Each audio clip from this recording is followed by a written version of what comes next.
नमस्कार, मी Ranjana. Home cook Ranjana channel वरती आपल्या सर्वांचं पुन्हा एकदा स्वागत आहे. आपण बाहेर फिरायला जातो समुद्रावर, चौपाटीवर. त्यावेळेला आपल्याला नेहमी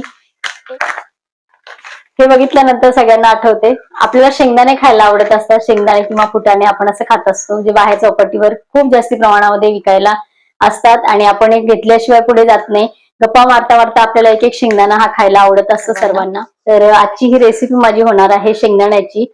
जसे बाहेर शेंगदाणे आहेत तीच चव, टेस्ट, टेक्स्चर आणि कितीही दिवस तुम्ही ठेवलात तरी नरम पडणार नाही. परफेक्ट रेसिपी इथे माझ्याकडे आहे आणि ही रेसिपी माझीही नाहीये, माझ्या बहिणीची ही रेसिपी आहे.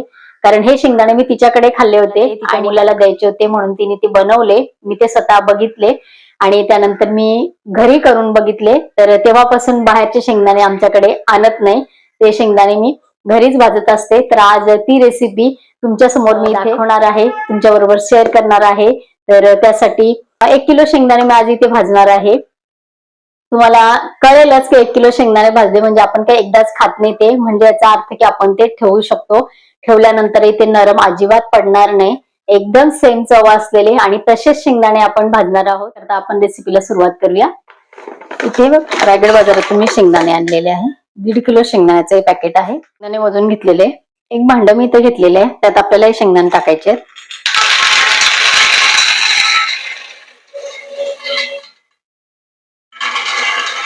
व्यवस्थित आपल्याला ही स्वच्छच असतात रायगड बाजारामध्ये, एखाद्या वेळेला चुकून एखादा खडा असेल हे बघून घ्यायचे आहे. आणि आता आपल्याला पुढे काय, आपल्याला इथे पाणी टाकायचं आहे. शेंगदाणे संपूर्ण आपले व्यवस्थित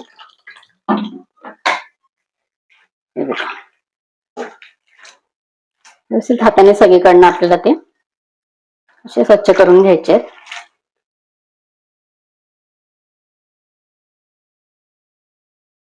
तर आता आपण इथे पाणी टाकून घेतलेले, हे संपूर्ण पाणी आपल्याला इथे काढून घ्यायचं आहे. इथे एक पातेलं घेतलं मी आणि याच्यावरती मी ठेवलेली आहे चाळणी आणि आता आपल्याला पाणी काढून घ्यायचंय.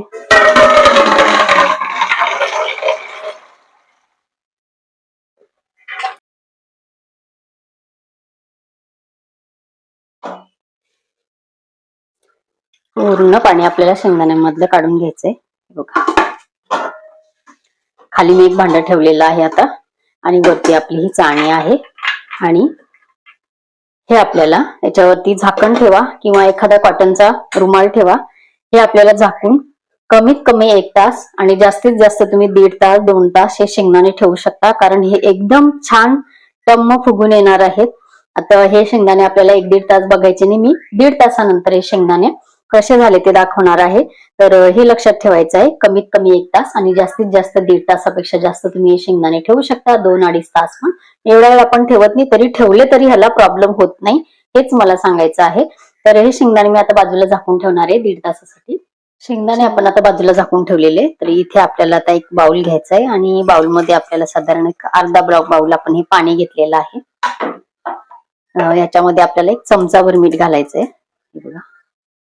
आणि आपल्याला हे मीठ घालून हे संपूर्ण असं बाजूला ठेवून द्यायचंय, कारण यातलं संपूर्ण मीठ आपल्याला विरघळवून घ्यायचंय. तर शेंगदाण्याला पण आपला वेळ लागणार आहे, त्यामुळे आपण हे पाण्यामध्ये मीठ टाकून ठेवलेलं आहे.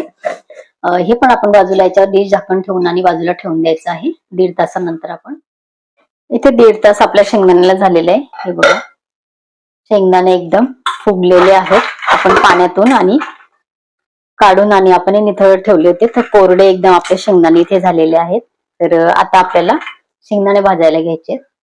इथे आपण गॅसवर ठेवलेली आहे कढई आणि आता कढईमध्ये आपल्याला घालायचं आहे मीठ. तर कमीत कमी अर्धा वाटी तरी आपल्याला आता इथे मीठ घ्यायचंय.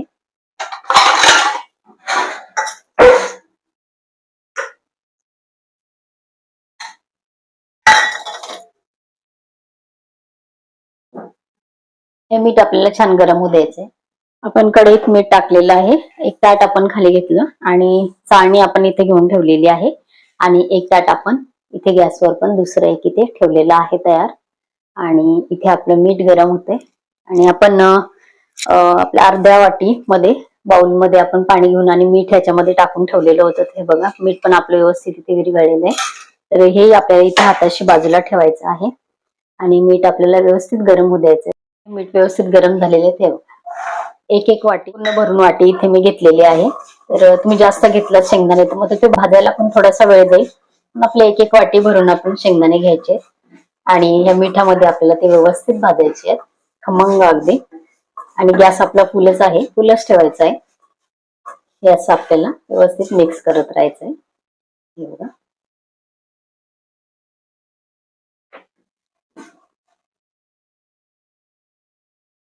इथे बघा आपल्या शेंगदाण्याचा कलर बदलतो आणि शेंगदाणे हे बघा भाजल्यानंतर असे आवाज पण येतो तडतड आणि असे एकदम भाजल्यानंतर हे असे सगळे शेंगदाणे फुललेले दिसतात असे बघा. आणि तडतड आवाजही येतो आणि कलरही बदलतो आणि खमंग वास येतो. एक 4 ते 5 मिनिटं आपल्याला व्यवस्थित अगदी खमंग शेंगदाणे भाजायला लागतात. तर आता आपले शेंगदाणे मस्त भाजलेले आहेत. आपल्याला इथे कलरही दिसतो शेंगदाण्यांचा, वासही येतो. तर आता आपल्याला हे शेंगदाणे चाळणीमध्ये काढून घ्यायचे. आपल्याला ते पटकन चाळणीमध्ये काढून घ्यायचे आणि हे चाळून घ्यायचे आपल्याला.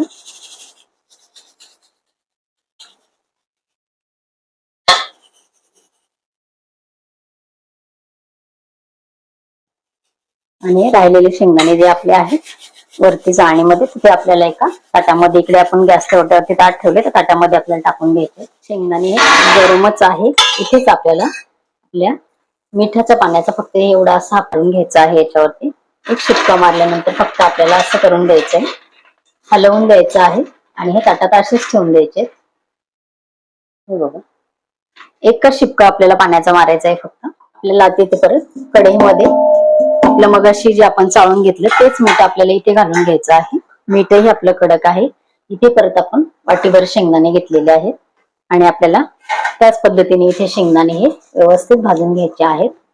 मीठ आपलं गरमच आहे आणि इकडे आपण जे पाण्याचा शिपका मारलेला आहे तर थोड्या वेळाने एकदम कडक होऊन जातात ते सर्व पाणी, ते मिठाचं शेंगदाणे ऍब्झॉर्ब करून घेतात कारण ते एकदम कडक कडक शेंगदाणे आहेत. असेच आपल्याला इथे भाजून घ्यायचे आहेत. ते शेंगदाण्याचा आवाज बघा, चटचट आवाज येतो आणि शेंगदाणे मस्त भाजले जातात. शेंगदाण्यामध्ये भरपूर सारं प्रोटीन असतं, त्यामुळे आपण कुठल्या ना कुठल्या पद्धतीने शेंगदाणे खाल्ले पाहिजे.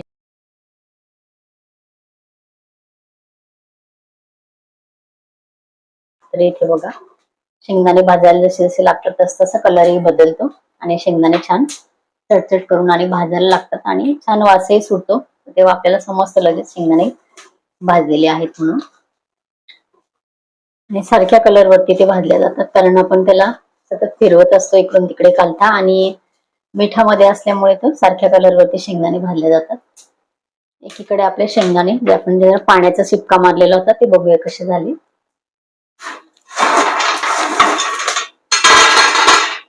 क्रंची म्हणायला हरकत नाही, आवाजावरूनही कळतं. कुठेही शेंगदाणा मऊ पडत नाही आणि पूर्ण पाणी आपल्या ह्याच्यातलं हे बघा सुकून झालेलं आहे पूर्ण ताटाचं. हे शेंगदाणे आपल्याला आता दुसऱ्या भांड्यामध्ये काढून घ्यायचे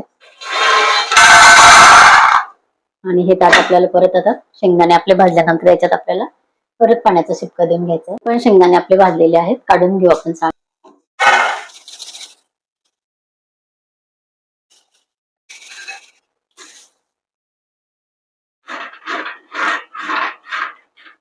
याच पद्धतीने आपण हे राहिलेले संपूर्ण शेंगदाणे भाजून घेणार आहे.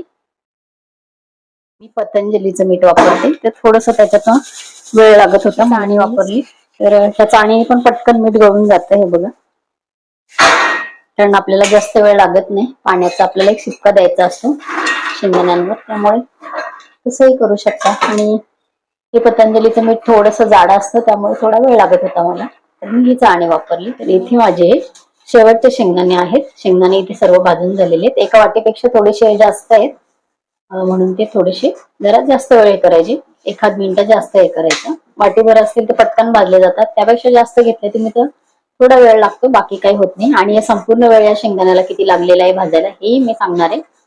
इथे चटचट आपले शेंगदाणे भाजायला लागले आणि कलर बदलला, तर आपले इथे शेंगदाणे तयार आहेत एकदम भाजून. आणि पाण्याचा शिपका किती मारायचा आहे हे मी तुम्हाला सांगते. पाण्याचा शिपका आपण मी म्हटले ना की पाण्याचा एक शिपका मारायचा आहे, तर तो किती पाणी घ्यायचंय तेही मी इथे दाखवणार आहे. तर इथे आपले शेंगदाणे भाजून झालेले आहेत हॉस्टेलला मुलं राहतात ना, तेव्हा आपण हे शेंगदाणे जर त्यांना भाजून दिले मधल्या भुकेसाठी खूप त्यांना मदत होते. कारण त्यांना 2 टाइम फक्त जेवण असतं मेसमध्ये आणि मधल्या टायमामध्ये त्यांना काही ना काहीतरी खायची भूक लागतच असते. तर हे खारे शेंगदाणे तुम्ही करून देऊ शकता घरी. पॅक बंद अगदी बरणीमध्ये कितीही दिवस ते राहतात, काही प्रॉब्लेम नाही, नरम पडत नाही आणि त्यांची छोटी मोठी भूकही भागल्या जाते. ते इथे आपले शेंगदाणे भाजून झालेले आहेत. तर हे बघा पाण्याचा शिपका म्हणजे किती, तर 1 टीस्पून पाण्याचा इथं शिपका मारलेला आहे मी. प्रत्येक ह्याच्यावरती 1 टीस्पून पाणी इथं आपलं पुरे होतं, कारण जास्त जर घेतलं तर ते खारट होईल. म्हणून आपल्या 1 टीस्पून पाण्याचा फक्त इथे शिपका मारायचा आहे आणि पूर्ण असं एकदा आपल्या हातात काही स्पॅच्युला असेल किंवा हाताने पण ते गरम आहे सांभाळून आणि पूर्ण असं सगळीकडून चोळून घ्यायचं आहे आणि आपोआप सुटलं की आपले शेंगदाणे मस्त तयार होतात, कुरकुरीत, अजिबात नरम पडत नाही. तर 1 टीस्पून पाण्याचा शिपका पण इथे मारायचा आहे. आपले शेंगदाणे इथे भाजून झालेले आहेत. 47 मिनिटांमध्ये आपले हे 1 किलो शेंगदाणे आपण भाजून झालेले आहेत. आपले बाहेर भेटत तसेच अगदी शेंगदाणे आपण भाजून इथे घेतलेले आहे. कुठेही याला मीठ आपल्याला लागलेलं दिसत नाहीये. तर एकदम छान आपण सांगितल्याप्रमाणे पाण्याचा शिपका याच्यावर मारायचा आहे. त्यापेक्षा जास्त पाणी मारलं तर शेंगदाणे खारट होऊ शकतात. तर सांगितल्याप्रमाणे जर शेंगदाणे केले तर आपल्याला बाहेर चणे शेंगदाण्याकडे जे शेंगदाणे मिळतात तसेच शेंगदाणे आपण इथे घरी भाजू शकतो. शेंगदाणे आपले इथे तयार झालेले आहेत. चला आपले शेंगदाणे इथे भाजलेले आहेत. बाहेर आपल्याला शेंगदाणे खरेदी करायची गरज नाही. एक छोटीस वाटीचं माप घेऊया आपण. आणि शेंगदाणे जरी चांगले लागत असले तरी सुद्धा प्रत्येक गोष्टीचं प्रमाण लागतं. प्रोटीन शेंगदाण्यांमध्ये भरपूर आहे, पण जास्त खाऊन नाही जमणार. तर आजची शेंगदाण्याची रेसिपी तुम्हाला कशी वाटली नक्की कमेंट करून सांगा. आणि आजची ही रेसिपी जर आवडली असेल तर लाईक आणि शेअर करा. भेटूया परत असंच एका छानशा रेसिपी बरोबर. तोपर्यंत बाय बाय.